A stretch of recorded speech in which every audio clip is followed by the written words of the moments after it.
श्री दिव्य जीवन दर्शन, वनों में जाने की तैयारी एवं श्री प्रभु जी का आज्ञा पत्र पाकर के रुक जाना।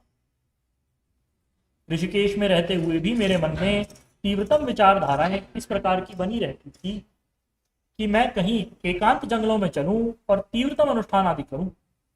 इस प्रकार के कई अनुष्ठान मैंने किए भी। 2-3 बार स्वर्गाश्रम में कुटियाएं ले लेकर के अनुष्ठान किए। एक बार वशिष्ठ गुफा जाकर के अनुष्ठान किया। एक बार ब्रह्मपुरी में स्वामी राम की गुफा में किया। किंतु यह सब करते रहने पर भी मेरे मन की प्यास नहीं बुझी।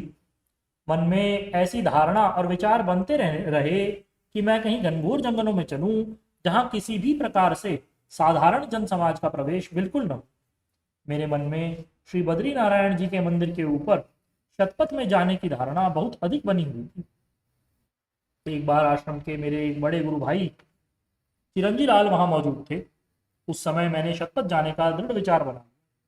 बाल स्वभाव से मैंने श्री प्रभु जी के चरणारविंद में इस प्रकार की कोई सूचना नहीं दी और चुपचाप आश्रम का सारा कार्यभार भाई चिरंजी लाल को संभलवा करके शतपथ जाने का दृढ़ विचार बना लिया। और एक रोज मैंने अपने सारे शरीर पर विभूति रमा ली और 2 मृगछालाएं धारण कर ली, एक कटि प्रदेश में और दूसरी स्कंद प्रदेश में, और एक छोटा सा कंबल साथ लेकर के शतपथ जाने का दृढ़ विचार बनाकर मैं दोपहर को लगभग 11 बजे आश्रम से चल पड़ा। आश्रम के मुख्य द्वार पर पहुंच करके मैंने आगे चलने के लिए अपना दाहिना पैर मुख्य द्वार से आगे बढ़ाया। इतनी देर में ही ऋषिकेश के पोस्टमैन ने मुझे एक पत्र दिया। वह पत्र श्री आनंद कंद परम अंतर्यामी प्रभु जी का था। उस पत्र में लिखा था, बेटा, हम बस्तियों में बैठे हैं और तुम वनों को जा रहे हो, ये उचित नहीं। ये जो कदम तुमने आगे बढ़ा लिया है इसे पीछे हटा लो। अभी तुमने काफी सेवाएं करनी है, बहुत बड़ा काम प्रभु तुमसे कराएंगे, इसलिए वन न जाकर के आश्रम की अन्य सेवाओं में लगे रहो। प्रभु जी के इस आज्ञा पत्र को पा करके मुझे बहुत बड़ा आश्चर्य भी हुआ, क्योंकि मैंने तो वन जाने के बाबत प्रभु जी से कुछ कहा ही नहीं था। किंतु उन सर्वशक्तिमान अंतर्यामी ने मेरे सारे मनोभाव जान लिए और ठीक समय पर ही पोस्टमैन ने मुझे वह पत्र दे दिया और मैं उस पत्र को पढ़ करके आश्रम में ही रुक गया। और जैसी जैसी श्री प्रभु की आज्ञा होती रही वैसे काम मैं करता रहा। सब कामों में मुझे सफलता मिल जाती थी। एक बार हम लोग दोपहर में आराम कर रहे थे। काली कमली वाले के क्षेत्र से एक आदमी हमारे पास आया जो योग का बड़ा भारी निंदक था और योगियों व योगाश्रमों को गालियां दे रहा था। जबरदस्ती दरवाजे खुलवा करके वह व्यक्ति आश्रम आया। उसकी इस हरकत को देख करके मैंने उससे कहा, भाई, तू योगियों को और योगाश्रमों को गालियां क्यों देता है? योगियों ने तेरा क्या बिगाड़ लिया? उसने कहा, मेरा एक ही लड़का था, उसकी जान इन योगियों ने ही ले ली, इससे बढ़कर मेरा और क्या बुरा करेंगे?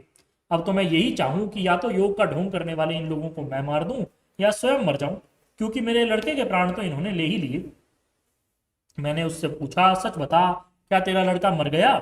मरा तो कैसे मरा? सारी वास्तविकता मुझे समझा दे।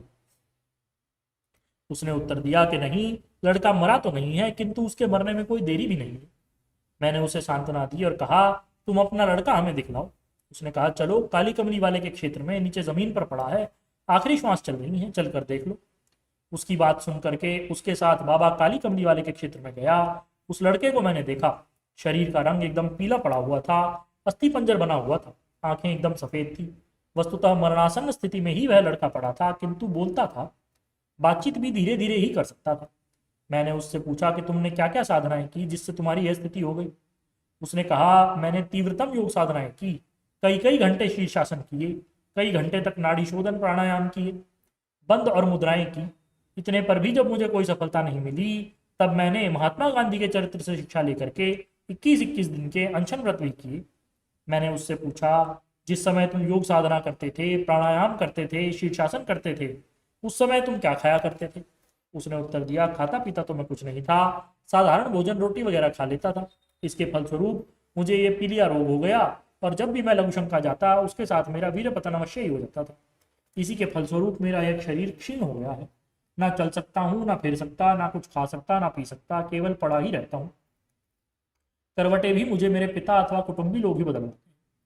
ये सब साधनाएं उसने अनुचित तरीके से की थी। इन साधनाओं में तो बहुत घी दूध सेवन करना चाहिए था, किंतु उसने अनशन व्रत करके यह कार्य किया, जिसका परिणाम यह निकला। अस्तु, उसको हमने अपने आश्रम में ले लिया और अपनी यौगिक क्रियाएं, सूत्र नीति, दुग्धपान, जीवन तत्व आदि कराना आरंभ किया, जिसके फलस्वरूप वह लड़का पूर्ण स्वस्थ हो गया और उसकी जिंदगी बच गई। उसके पिता ने बार बार नमन किया। श्री प्रभु जी द्वारा अपनी धोती कुर्ता पहनाने के बहाने अपनी आध्यात्मिक संपदा सौंपना। इस प्रकार आनंदगंध प्रभु जी की करुणा कृपा से सरलता से बहुत से काम होते रहे, जिनमें मुझे एक ही बात का ध्यान आता था कि एक बार ऋषिकेश के निवास काल में मैंने धोखे से प्रभु जी की धोती पहन ली। यह देख करके आदरणीय माता जी ने मुझसे कहा, बेटा यह तो उनकी धोती है, तुमने क्यों पहन ली, ये तुम्हारी नहीं। प्रभु जी सामने ही बैठे हुए थे। वे हंस पड़े और अपने शरीर से कमीज उतार करके मुझे पहना दी और कहने लगे, धोती ही नहीं, ये कमीज भी पहन ले। प्रभु जी की आज्ञा पूर्वक मैंने पहन ली। उस समय प्रभु जी ने अपने मुखारविंद से कहा कि जा, अब जो करना चाहे वो कर ले, सब कामों में सफलता मिलेगी। मैंने प्रभु जी से प्रार्थना की कि प्रभु जी मैं क्या करूंगा, मैं तो जानता ही नहीं। इस पर प्रभु जी ने कहा, तू क्या करेगा, करने वाले करेंगे, किंतु काम सब होते रहेंगे। आनंद कंद श्री प्रभु जी के ये वचन मुझे बराबर याद आते रहते। उनके ऐसा कह देने के बाद असंख्य लोगों का भला हुआ। करने वाले करते रहे, बीच में निमित्त मैं बनता रहा।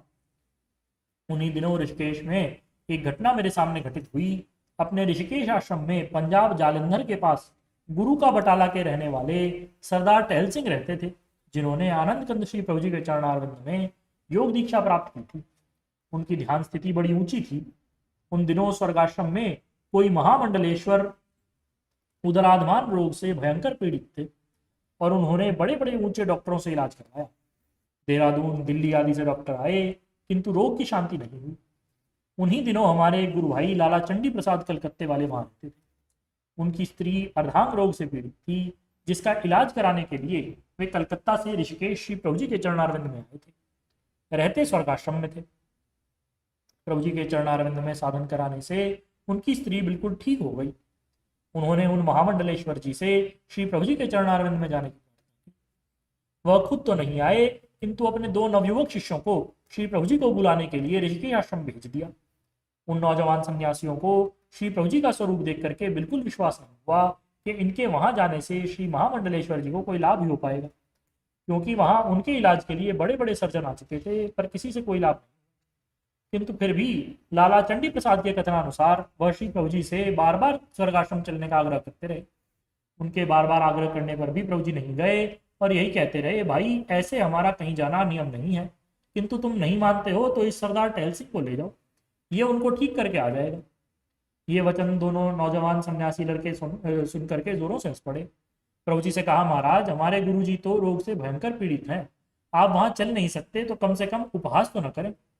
प्रभु जी ने उत्तर में कहा, हम उपहास नहीं कर रहे, ठीक करेगा तो ये सरदार ही करेगा, अन्यथा इसका बचना असंभव है। सरदार टहल सिंह की वेशभूषा गांव के गंवार लोगों जैसी थी। कपड़ों से दुर्गंध आती थी, बड़े मैले कपड़े पहने थे। टहल सिंह ने स्वयं प्रभु जी से कहा, प्रभु जी मैं क्या करूंगा, मैं तो कुछ जानता ही नहीं। इसके उत्तर में प्रभु जी ने कहा, तुम क्या करोगे, तुमने क्या करना है, तुम तो जाकर के उस महात्मा के पेट को बस छू देना, वह ठीक हो जाएगा। दोनों नवयुवक लड़के यह सुनकर के प्रभु जी से कहने लगे कि महाराज इसके हाथों में क्या जादू है।